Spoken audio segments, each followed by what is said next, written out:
Allô, j'espère que vous allez bien. Moi, ça va bien, grâce à Dieu.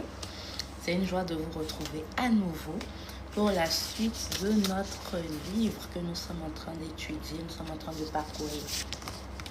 Et le livret s'appelle Gospel Impact. Et ça, c'est un des modules. C'est le tout premier. Et dans ce module, on voit maximiser l'impact de l'évangile dans nos vies. Comment est-ce que l'évangile a de l'impact dans ta vie, dans ma vie, dans nos vies. Donc j'espère que vous allez bien et que vous m'entendez parce que je pense que je ne parle pas très fort, mais je vais augmenter le son de ma voix. Donc sans plus tarder, nous allons entrer dans le vif du sujet. Mais avant, prions. Père, nous te bénissons, te rendons grâce, merci pour nos vies. Merci pour l'évangile que toi-même tu as prêché depuis le jardin, qui impacte nos vies, qui bonifie nos vies, qui la transforme. Merci pour la vie de toutes ces personnes connectées, la mienne inclus. Merci car tu es celui qui nous justifie, qui nous transforme, qui nous purifie, qui nous aime et nous accepte. Que ton nom soit glorifié au siècle des siècles. Amen. Il est 6h, il n'est pas encore 6h20. Ok, donc c'est la session matinale, c'est notre pain quotidien. Nous allons étudier comment l'évangile maximise nos vies, ou l'impact de l'évangile dans nos vies, maximiser l'impact de l'évangile dans nos vies. Nous sommes à la leçon 2. La fois passée, nous avons vu la leçon première. Nous avons vu l'évangile propre, c'est pas l'évangile, etc. Si tu étais dans le live précédent, dis-le moi en commentaire, j'aimerais savoir. Et aujourd'hui, nous sommes dans la suite. L'évangile concerne Christ. Je lis. Les Juifs demandent des miracles et les Grecs cherchent la sagesse.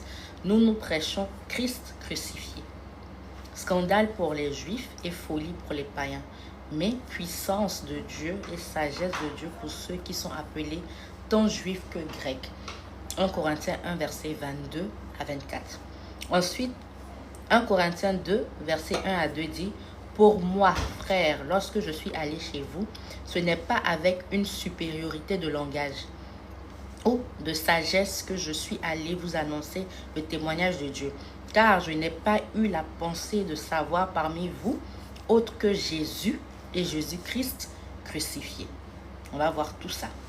Je n'ai pas eu la pensée de savoir parmi vous autre que Jésus-Christ et son œuvre salvatrice achevée à la croix. Il est à noter qu'au moment où Paul prêchait Jésus-Christ et Jésus-Christ crucifié, la seule écriture à partir de laquelle on pourrait se référer était l'Ancien Testament. Vous êtes d'accord avec moi? Parce que le Nouveau Testament, un tiers a été écrit par Paul lui-même. Même en prêchant à partir de l'Ancien Testament, Paul résolut de ne rien savoir d'autre que Christ et son œuvre rédemptrice achevée à la croix. Est-ce que nous pouvons prêcher autre évangile maintenant que nous avons la Bible entière, maintenant que nous avons l'Ancien et le Nouveau Testament? Pas du tout. Il convient de noter que la première personne à prêcher l'évangile, c'est Dieu lui-même. Aujourd'hui, on va voir comment Dieu, le Père, lui-même a prêché l'évangile. Dieu a prêché l'évangile à Adam. Jésus, notre substitut. Les yeux de l'un et de l'autre s'ouvrirent en Genèse 3, verset 7. Ils connurent qu'ils étaient nus et ayant conçu des feuilles de figuier, ils s'en firent des ceintures. Ok. Après la chute, l'homme et la femme ont conçu des feuilles de figuier pour couvrir leur péché. Vous connaissez bien l'histoire en Genèse. Et l'homme a péché en Genèse 3. Il s'est détourné de Dieu. Il a fait ce que Dieu lui avait interdit. Et qu'est-ce qui s'est passé? C'est qu'ils ont mangé de l'arbre qui était l'arbre de la connaissance du bien et du mal. Et pour ça, ils sont allés se couvrir parce qu'ils étaient tous de nus. Ils ont découvert qu'ils étaient nus. Ils sont allés se couvrir de feuilles de figuier. Et moi, j'aime bien dire, péché entraîne un autre péché. Parce que tu as péché, tu as mangé de l'arbre qui est interdit. Et puis, tu vas encore prendre feuilles d'arbre pour te couvrir. Péché couvre péché. Donc, on continue. Après la chute, l'homme et la femme ont conçu des feuilles de figuier, c'est-à-dire l'auto-justification, on va arriver à là, pour couvrir leur péché et leur nudité d'eux-mêmes. Depuis lors, l'homme essaie de couvrir ses péchés, sa nudité spirituelle par ses propres moyens. Raison pour laquelle aujourd'hui, quand nous péchons, nous essayons de faire des choses qui vont plaire à Dieu. Alors que Dieu a son système, il a sa méthode pour s'auto-justifier, ou bien pour nous justifier, mais pour s'auto-plaire. Mais nous, au lieu de suivre la méthode que Dieu a instaurée, on essaie de suivre nous-mêmes nos propres moyens pour plaire à Dieu. Wrong. Pas du tout bien. Notez ceci. Pour qu'un pécheur puisse s'approcher d'un Dieu saint, il lui faut une couverture appropriée. On est d'accord? Les feuilles de figuier conçues par eux-mêmes renvoient à la justice de soi. Les efforts que l'homme s'octroie lui-même pour s'obtenir sa propre justice. C'est ça l'acte qu'ils ont posé dans le jardin, essayant de se recouvrir eux-mêmes de feuilles de figuier, de feuilles d'arbre. Ça renvoie aujourd'hui à ce que nous aussi nous faisons quand nous péchons. Nous essayons de nous justifier nous-mêmes. C'est Dieu lui-même qui doit fournir la couverture. Et on voit dans le jardin d'Éden là que Dieu lui-même a tué un animal, on l'a vu la fois dernière, et a couvert Adam et Ève qui avaient péché d'une peau d'animal. Dieu lui-même, encore aujourd'hui, a un système par lequel nous devons passer lorsque nous péchons pour obtenir sa justice. Merci pour les cœurs, merci pour les encouragements, merci d'être connecté. Dites-moi en commentaire, vous êtes connecté d'où? Vous me suivez d'où? Et je veux rappeler que ce manuel-là, il est disponible. L'impact de l'évangile dans nos vies. Si vous voulez l'avoir, écrivez-moi en inbox ou en commentaire et je vais vous le faire parvenir en vous donnant tous les détails. C'est très intéressant. Ça nous permet de nous rapprocher davantage de Dieu, de l'aimer, de voir son amour immense pour nous qui n'a pas enlevé sa justice. Lorsque nous avons péché, il a satisfait à la fois sa justice parce qu'il est un Dieu juste et son amour pour nous parce qu'il est un Dieu d'amour. Continuons. La couverture nécessaire ne peut être obtenue que par le sang. C'est par le sang qu'on peut obtenir la couverture nécessaire pour l'éradication, ça se dit le mot, de nos péchés. Autrement dit, le seul moyen de couvrir leurs péchés, on parle d'Adam et Ève ici, leur honte et leur nudité était la mort d'un animal. Et cette image-là, Dieu nous la montrait pour nous expliquer quelque chose dans l'avenir. Donc Dieu a tué un animal, il a utilisé la peau de l'animal-là pour couvrir Adam et Ève de leur nudité. Pourquoi ils étaient nus? Parce qu'ils avaient péché. L'Éternel Dieu fit à Adam et à sa femme des habits de peau et les en revêtit. Genèse 3, verset 21. La substitution est le concept central de l'évangile. La substitution, c'est quoi? C'est prendre quelque chose pour remplacer ou être à la place de quelque chose d'autre. On se suit. La substitution, c'est prendre quelque chose pour mettre à la place de quelque chose d'autre. Ici, l'homme a péché et le salaire du péché, c'est la mort. Et le don gratuit de Dieu, c'est la vie éternelle. Donc, parce qu'ils ont péché, ils ont droit à la mort. Mais qu'est-ce que Dieu a fait? Est-ce que Dieu les a tués? Non. Dieu a tué un animal et a pris la peau des animaux là pour les couvrir. Pour dire que le péché là ne sera pas sur eux, mais sur l'animal. Et Dieu nous montrait une image claire de quelque chose qu'il allait annoncer 4000 ans après ou combien d'années après. Et on va arriver à ça. Mais si vous avez déjà la réponse, dites-moi en commentaire parce que je sais que vous êtes sharp. La substitution n'a aucun sens si nous ne comprenons pas la nature immuable d'un Dieu saint et juste. La substitution, c'est quoi? Ça a un double objectif. Satisfaire la justice de Dieu et acquitter le coupable.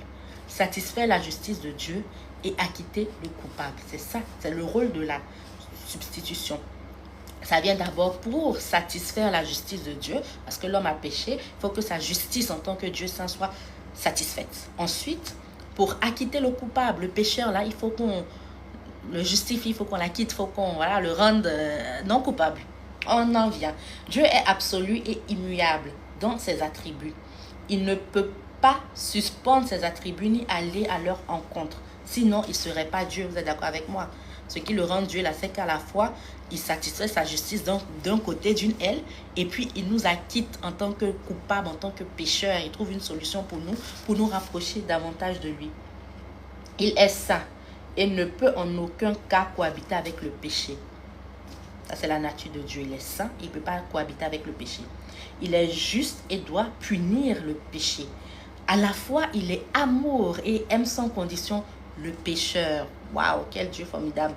Il est miséricordieux et doit racheter le pécheur. Comment a-t-il racheté le pécheur sans compromettre sa sainteté ni violer sa justice? Voici la réponse. Il nous a rachetés en nous donnant un substitut qui a subi la peine de mort que nous méritions. Il a pris notre place. Et je sais que vous voyez déjà l'image de ce substitut et qui il est. Le sang de l'animal renvoie au sang précieux de Jésus. Donc dans le jardin, Dieu nous montrait l'image de la croix, l'image du salut. Vous avez péché, Adam et Ève. Vous n'êtes plus dignes de ma présence ni de moi. Ce que je vais faire, je vous aime toujours, vous êtes pécheurs. J'aime le pécheur, mais je haïs le péché, Dieu dit. Donc je vais tuer un animal. L'animal va prendre votre place. Cet animal-là, je vais vous recouvrir de sa peau. Sa peau sera pour vous une robe de justice. Je suis en train de prêcher l'évangile. Je suis en train d'annoncer un message. Et le message-là, on le retrouvera bien après. Nous continuons. Sans effusion de sang, Hébreu nous dit, il n'y a pas de rémission du péché. Hébreu 9, 22, sans effusion de sang. Tant que le sang n'est pas versé là, le pardon de péché ne peut pas être actif. Il faut le sang pour remédier au péché. Raison pour laquelle le salaire du péché, c'est la mort. Il faut mourir. Et quelqu'un est venu prendre notre place. La peau de l'animal représente la justice de Jésus. On se suit. Je me réjouirai en l'Éternel, mon âme exultera en mon Dieu, car il m'a revêtu des vêtements du salut. Il m'a couvert du manteau de la justice. Comme un fiancé se pare, comme un prêtre d'une belle coiffure, comme un jeune marié se pare de ses joyaux. C'est comme ça qu'il nous a revêtus du vêtement du salut. Il nous a couvert du manteau de la justice. Ça, c'est en Ésaïe 6, verset 10. Notez ceci, c'était Dieu lui-même qui donna ou bien il a pourvu l'animal. On est d'accord que dans le jardin, ce n'est pas Adam qui est allé chercher un animal, il n'a pas eu la révélation. C'est Dieu lui-même qui est allé donner ou qui a donné cet animal, l'a pourvu. C'est encore Dieu lui-même qui a tué l'animal. Ce n'est pas l'homme. Donc on voit que l'homme a péché, mais Dieu lui-même a donné l'animal, il a tué l'animal, il a fourni la peau de l'animal, il confectionna lui-même encore Dieu des habits avec la peau de l'animal. C'est encore Dieu qui les habilla. Waouh, quel Dieu bon, quel Dieu merveilleux. Qu'est-ce que l'homme a fait? Moi, j'ai péché contre toi. Moi, je t'ai fait du mal. Moi, je t'ai trahi, etc. Et encore toi, tu me donnes l'animal, tu pourvois l'animal. Encore toi, Dieu, tu tues l'animal. Encore toi, Dieu, tu fournis la peau de l'animal. Tu confectionnes des habits à partir de la peau de l'animal. Et tu me couvres. Et tu m'habilles. Ça nous fait apprécier l'amour de Dieu pour nous. Adam et Ève n'ont fait que recevoir la grâce de Dieu.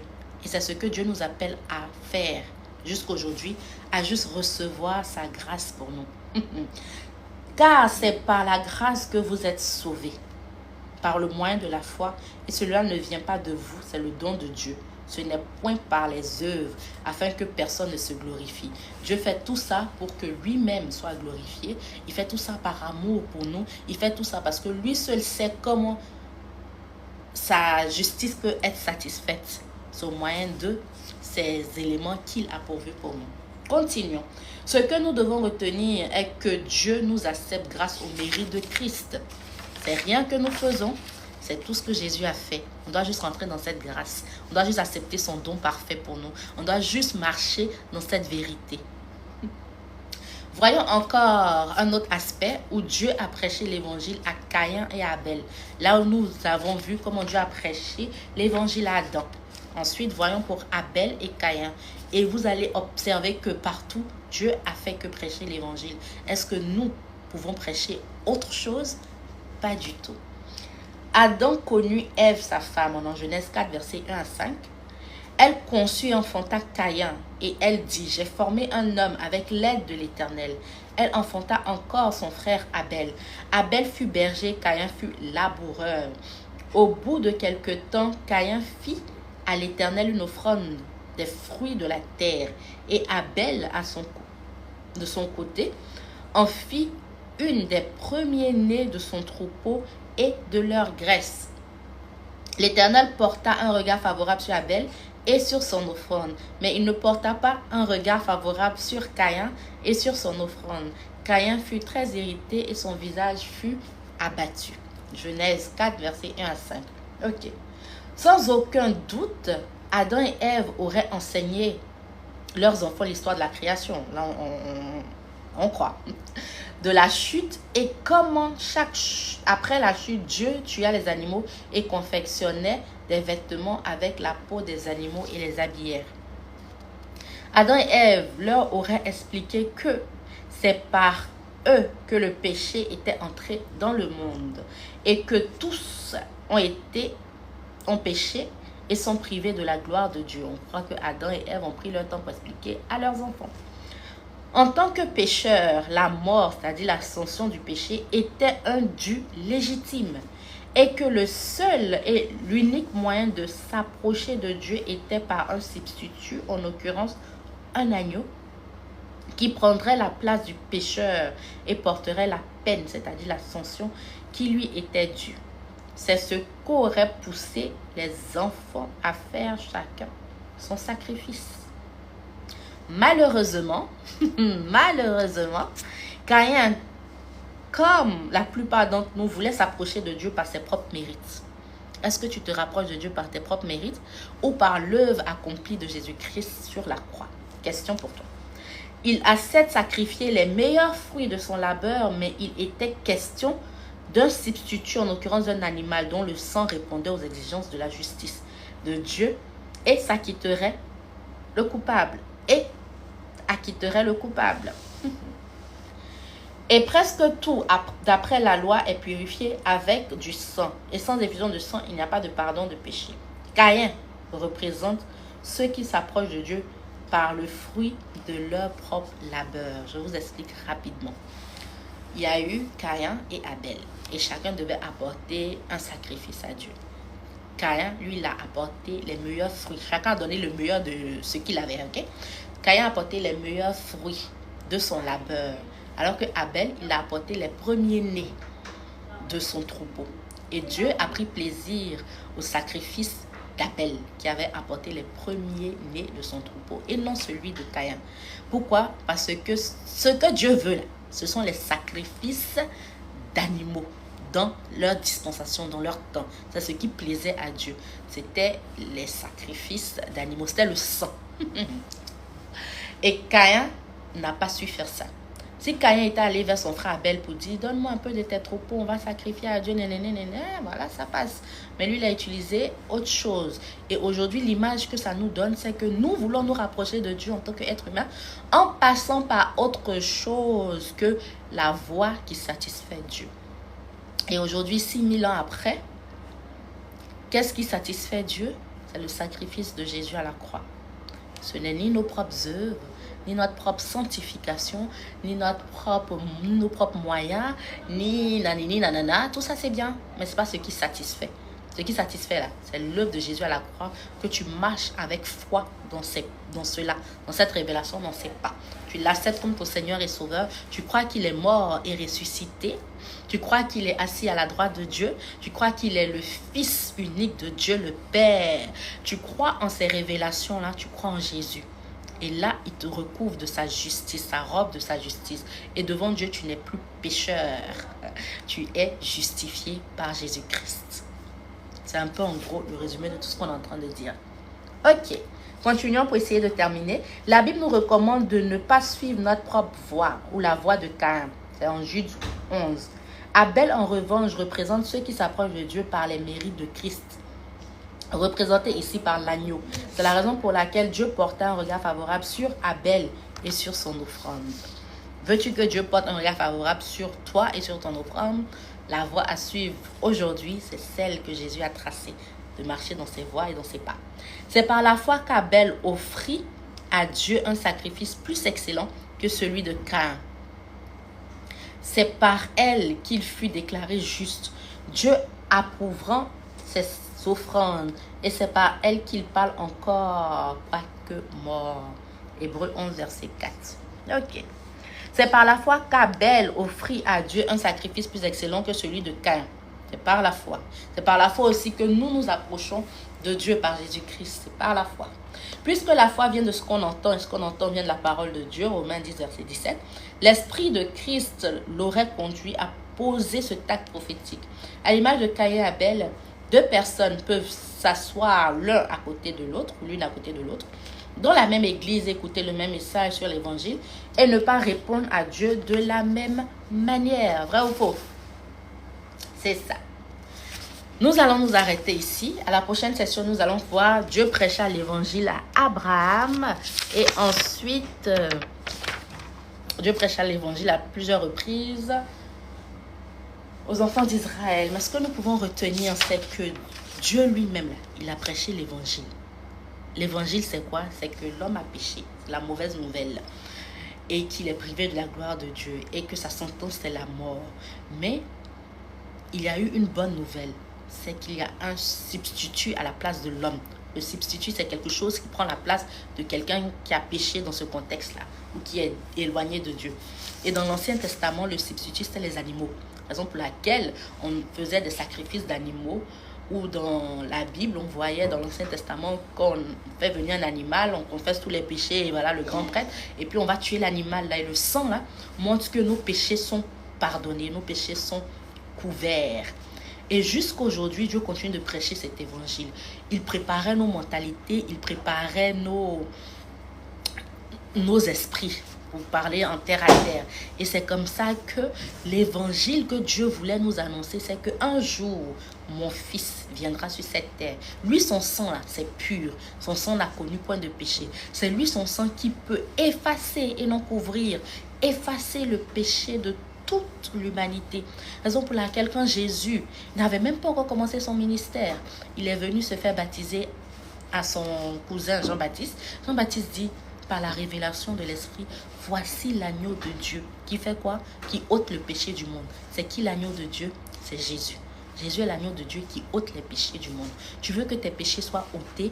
Accepte Jésus-Christ. C'est lui l'agneau de Dieu qui ôte les péchés du monde entier. Et on voit que Dieu prêchait l'évangile même dans le jardin d'Éden. Puissant. Si vous voulez ce livret que vous allez étudier personnellement, je vous le recommande. C'est pas moi qui l'ai écrit, je l'ai acheté. Il est très bon, il est très pratique, il n'est même pas cher. Donc dites-moi en inbox et je vais vous donner tous les détails par rapport à ce livret. Comment l'évangile peut impacter ta vie et la mienne. Prions. Si tu n'as pas encore accepté Jésus-Christ, que tu désires l'accepter parce que tu te dis pécheur, tous ont péché, hein? Moi j'ai péché, toi tu as péché et on continue de pécher. Et que nous voulons que Jésus-Christ soit le centre de notre vie, nous voulons marcher comme il a marché. C'est lui notre modèle, c'est lui notre essence et notre essentiel. Fais cette prière avec moi. Seigneur Jésus, merci pour ma vie. Merci car toi seul as pris sur toi la peine de mon péché. Tu as vu ma honte, mon iniquité, ma séparation d'avec Dieu. Et tu as pourvu le sacrifice ultime qui est de mourir à la croix pour moi. Je te suis reconnaissante. Merci pour ton amour infini. Viens dans ma vie. Prends la première place, la place qui t'est due. Saint-Esprit, travaille en moi, transforme-moi à être à l'image de Jésus-Christ. Dans le nom puissant de Jésus que j'ai prié. Amen. C'est aussi simple. Bienvenue dans la famille de Dieu. Bienvenue dans la vie avec Jésus-Christ. Elle est impactante. C'est avec joie que je vous ai servi. Moi, c'est Souveraine Amouako. N'hésitez pas à m'écrire en inbox si vous voulez la voir. Et rendez-vous dans notre prochaine session pour notre méditation matinale. Je crois qu'il est même pas encore 7 heures. Hein. Il est 6 heures beaucoup. Que Dieu vous bénisse. Et à la prochaine. Bisous. Bye bye. Laissez-moi vous parler d'une conférence, s'il vous plaît. Donc, j'ai une conférence que je prépare le dimanche 29, c'est-à-dire dimanche prochain, à 16 heures à la Maison de la Destinée, près d'Abidjan Mall. Et le thème, c'est comment se reconstruire après un échec amoureux. Si tu as connu un échec amoureux, tu as connu un commun gospel, tu as connu des situations qui t'ont mis mal au point, c'est le moment de se reconstruire. C'est le moment de dire oui à une nouvelle vie. Donc, je laisse un contact, c'est le 07 47 85 51 31 et fais-moi signe si tu veux venir à cette conférence de feu de taille. La coach que nous recevons, c'est la révérende Jeanne Monnet. Si vous la connaissez, vous savez que ça sera powerful. Que Dieu nous garde et bonne journée à tous. Amen.